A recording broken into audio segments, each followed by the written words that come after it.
I study human behavior and the psychological phenomena that drive destructive behaviors like discrimination and violence. And likewise, what forces in society can normalize more positive behaviors. My name is Betsy Levy-Pollock. I'm a research psychologist at Princeton University. We've been very interested in trying to figure out how we get this idea of what types of behaviors are normal and typical and desirable. All of us have had the experience of wanting to do something or wanting to speak up, but think that it won't be received well by people. This is the heart of the idea that we're after in my research. Most of my work happens in field settings. I really believe that you need to go out into the world and observe that behavior and test that behavior in its natural environment with the social forces that are acting upon us. We're very interested in how mass media shapes our ideas of what's normal. And in post-genocide Rwanda, I was working with a radio soap opera. The education that was being slipped into this radio soap opera was about the causes of violence and about dissent against authority. It was an incredibly popular radio program.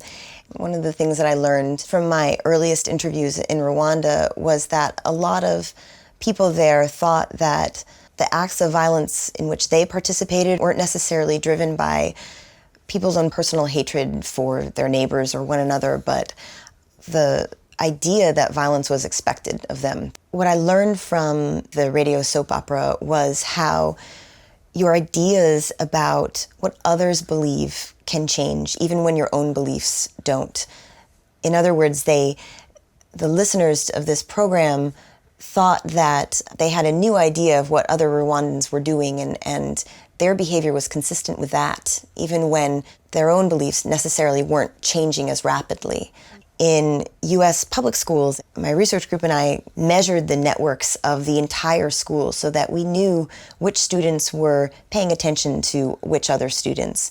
And we were able to test whether students who were getting the most attention in those networks are actually wielding more influence over the norms of the entire school.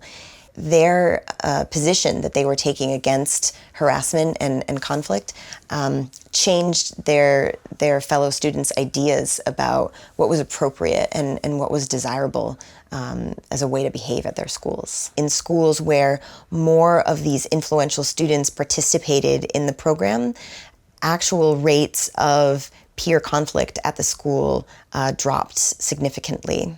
One of my biggest projects is training this next generation of psychologists to do field experiments, to work on questions about behavior change in the world. The fellowship will help me to continue doing this and continue training others to do this kind of research. And it's just, the ultimate green light for, your next big idea.